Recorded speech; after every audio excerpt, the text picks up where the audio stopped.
All right, y'all. Bob and Lim just reacted to to Gunna's new album, and I listened to it today at work. I just got off work. You feel me? So I'm gonna just add my little 2 cents and kind of just react to what he's saying and tell you guys my opinion on the album and everything. And if you see this video, like, comment, subscribe, comment what's your favorite song off the album, comment if you like or you hate the album. I want to know what you guys think. Personally, I gave it 2 whole listens right now. I mean, off the 2 listens, I honestly want to say, like, it's a solid, like, at least 7 or 8 out of 10 for me. The production was great, even though there was no Wheezy on there. The song choice, like, the song titles, the subject matter he was rapping, you know, of course, he gonna talk about the case and all that, but just, you know, the subject matter he was rapping, I kind of really fucked with it. Honestly, is it better than DS4? I don't know. Because DS4 just got a few songs like South to the West and, you know, Pushing P. I don't know. Y'all let me know what y'all think, though. But let's get into Bob and Lim. All right, chat. Let's get to the review on Gunna's new album, A Gift and a Curse. I know we're a couple days late, but I just wasn't really, like, too... I don't know. I didn't really care that much. You know, I listen to more, like, just different type of music normally. Although I do really like old Gunna. Like, Drip Season 3 was my favorite project. I agree. Drip Season 3, if y'all haven't heard that, go listen to that tape by Gunna. That's his best project to date, bro. 28, come on, bro. Car Sick, Hell of a Price, Top Off. Come on, y'all seen the colors before. Come on, man. By him with, like, That's Hell of a Price. Shit. Like, you just can't beat exactly. that. And we'll get into that a little bit later. One of my criticisms, but I didn't think that the album was all too bad, although it did not have any features, which I think will affect the sales, which again, we'll get into later, but I still do think it'll do well because it's not like he's blackballed from the industry, just perhaps from cosigns, or people are scared to associate with him currently because of the snitching allegations, whether that be producers and artists. They just, even if they're cool with him behind the scenes, like, you don't want to publicly say anything because or like be associated with him because it might affect their career, and Gunna probably has to understand that as well. You know, like, you can't hate, although whatever. All right, so some people are saying, I'm seeing a lot of 6s to 8s. That's what I'm seeing. I mean, that's about I right. would give it, it's not his best, but it's not his worst. I liked shit. 1, 2, He's 3, got 4, 5, bangers 6, on there, 7, though. 8 out of 15. I'd probably give it a 6. I'd probably give it 6. 6. Yeah, 6. So perhaps I'm thinking, I'm going with 7 still. 7 out of because 10. a lot of people are kind of scared to work with him. I thought the production was actually kind of weak. I know we didn't talk about it during the reaction, like while we were actually Nigga, what? You not hear the beats to fucking Me, Rodeo Drive, Back to the Moon? I disagree on the production part. listen to the music, but afterwards I realized, like, damn, Production was good. I don't even without remember Weezy. much of the beats at all. Do y'all? And maybe that's just because Gunna is like a flow god. I'll give him that. Like, the only time I really remember was like Go Crazy, when there was like a little synth whistle in the background, and I was like, whoa, that made the song low key. So yeah, the production was weak. And Wheezy said he wasn't going to produce for Gunna, which was one of his main producers. So I'm thinking that might be the reason. So Gunna can't really control that factor. And I think the album was more lyrical based upon what he was going through, especially that All Right song, which was cool, seeing how he was feeling about, like, people turning on him and becoming irrelevant, although he is still relevant. But, like, he was talking about a hypothetical scenario: if he were to fall off because of what happened, like, everything's gonna be all right. And then he just talked about how he wasn't a snitch, and like, did we need that many songs for him? Like, I don't know, give us more info than just saying you're not a snitch. I mean, I guess he told us how he was feeling, which is all he really can tell. Other than because of the case, he can't really say information, or else that will screw it up even more, and then he become more of a snitch. But back to the music. So Gunna is a flow god. I will give him that. He can make the rather weak production still This better than Dirk album, y'all? Let me know. sound good. And as you know, I'm one of the advocates of producers being like the goats of the music industry. They set the standard, if the beat ain't good, most likely the song ain't gonna be good. So they're like 80% of the track, or maybe that's just the 80% is high, Bob. This is it's not fair, bro. I don't care how hard your beat is. You still need somebody to, you know what I'm saying? Come on. We could just sit here and listen to tight beats all day, but 80% to the production is a lot, bro. type of music I listen to, because I do listen to the lyrics, but I don't really care for the lyrics if it's not 60-40 make more sonically sense like to the me. flow isn't good, or the melody, or just like it doesn't, if it doesn't sound good, I don't really care what you're saying. You could be giving me the Declaration of Independence, meanwhile we're in 1700s, and it's like, oh shit, we're taking over this new country, and I just won't give a shit if like it sounds terrible.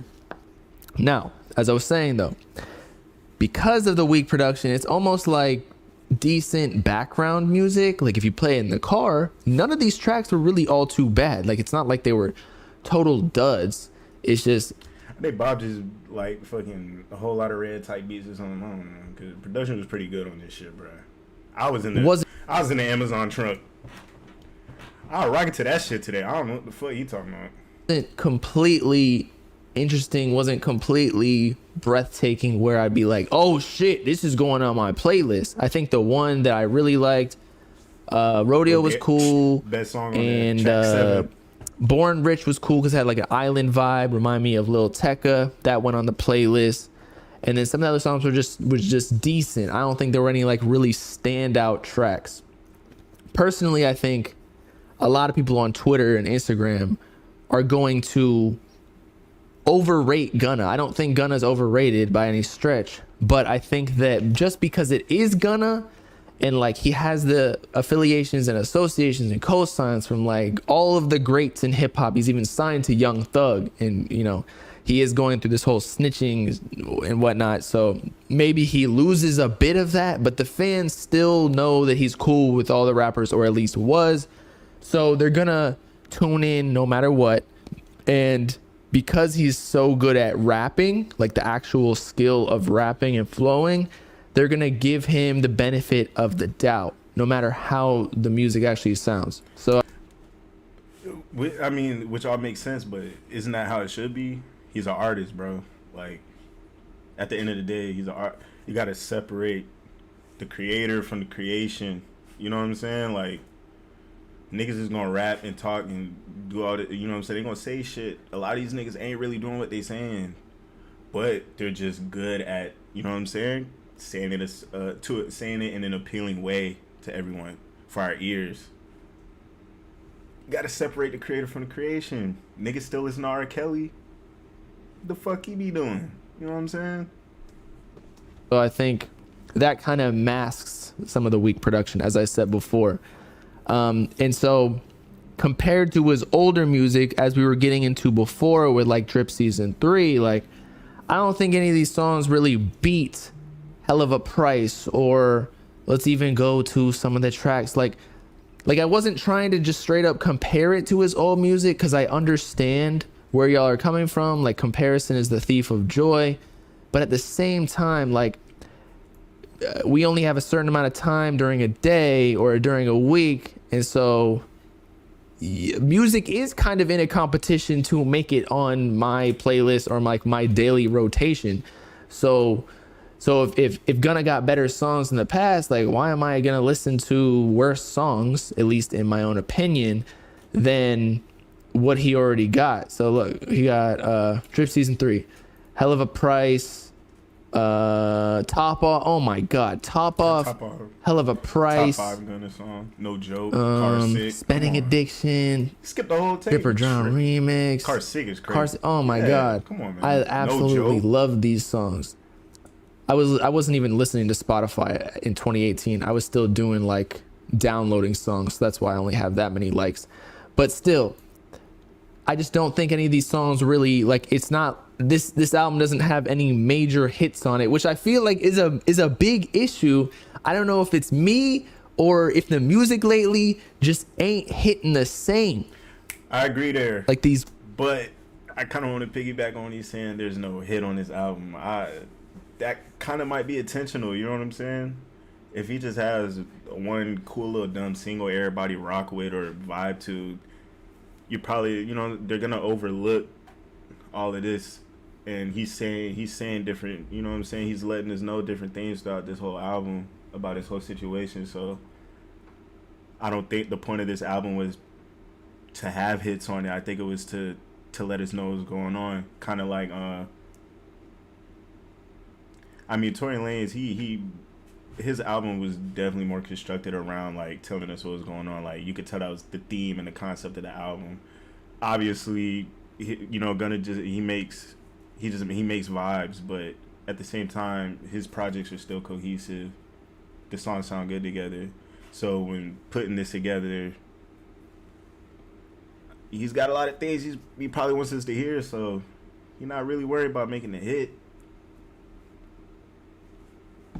Artists just can't produce a hit. Have you heard that in 2023 there was not one #1 hit from hip hop? It has been. So a weak what does year. that tell you? It's been a weak year. That like, I don't know. There just hasn't been anything that's really boomed as of late. So now let's get into sales. What's your favorite? What did DS Forever do? What's your favorite project so far from 2023? If you don't stain your Yeah, deck, this is a looks like fucking the ad. previous Drop it in the owner is comments, still bro. hanging What's your around. favorite songs, projects, whatever, or So today, new let's artists you stain came across with in Bear, 2023? the Let me know. #1 rated stain, and make your deck yours. Bear, exclusively at the Home Depot. Guild has the designers that get your heart racing. Man, we ain't buying this Dior, shit, bro. Valentino. I think it did like, actually, I don't even know because I remember it maybe doing like 125 or even I even have like an image in my head that could potentially be like 200K, but that could be Nigga humping totally the wrong. fucking- So DS Forever first week sales, he did 150 it says. So obviously that had big songs on it, Pushin' P, Humping the Pussy toy, Power bro. with Drake. Had a lot of features, Lil Baby, Young Thug, etc., etc. Gunna's like one of the most connected artists in the industry, and it sold 150. I think it even had 2 Drake songs, or am I tripping? I don't know. Man, that shit had Pushin' P on So there, it's bro. definitely not touching 150, but he does have a lot of the relevance or people tuning in to hear what he has to say regarding the YSL case Exactly. and if he snitched or not. But I don't think any rapper would really admit to snitching, so I don't know why that's really that big of a deal. But of course, we're still entertained. It's like It's not about him answering if he snitched or not. It's about everything else, bro. It's about the detail, how he feels about the situation going on, how he feels about the people judging him, and how we don't know exactly everything that's going on. It's about all that, bro. It's not about did you snitch or not, bro. It's literally about everything else around that. To me, the Kim Kardashian. It's like the Kardashian show, but in music form. So I think it's probably gonna do like 100K, maybe a little under. yeah, I was about to say, I don't even think he's gonna do 100. Honestly, Give or take 10. You know what I'm saying? say maybe 92. Is that fair to say? But I'd give the album like a 6. It's a 7, a bro. 6 At for least sure. a 7, bro. 80K. It's got some replay value on it. 30K, There's some no, songs it I'ma go ain't back- doing 30, I'ma go bro. back to for sure. Because again, he's still industry. Like he got Rap Caviar on his side. He probably on other playlists. His label's still fighting for him. YSL, I mean Young Thug, they're still promoting it because they want the money. So like maybe that's the whole scheme or the finesse now. It's like everybody in the industry got to be quiet so that, because if they start calling Gunna a snitch, then they're essentially hurting Young Thug. So even though they're trying to support Young Thug by being like, Gunna, why did you snitch on our man? But they're helping Young Thug by making his family money while he's in jail and can't really continue generating revenue or music. Although he has royalties that are coming in residually just because of all the music that he already dropped. But maybe that's just the whole ploy right now. It's crazy. Business is business for sure. And it's not that I don't like the album. It is a vibe. But it's nothing over the top for me.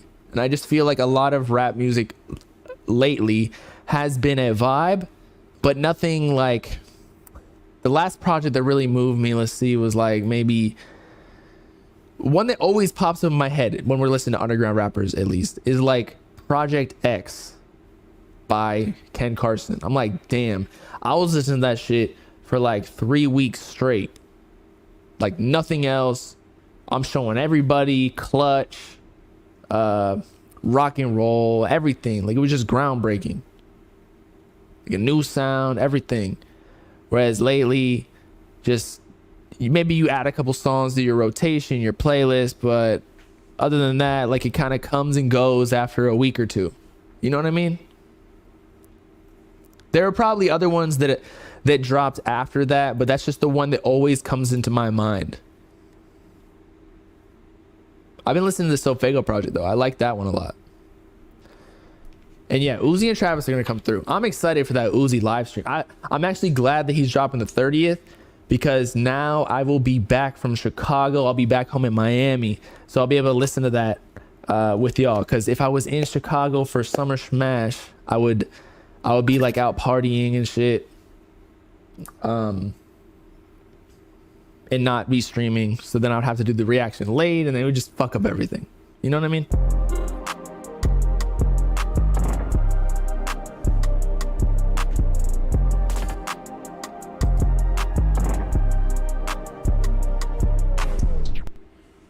Well, shit, there you go. That was Bobby Lamb thoughts from Gunna. You know, I tossed out a few of my opinions in there. If y'all made it this far, I appreciate it. Gonna drop a like, comment, subscribe. My dog fucking her toy in the back.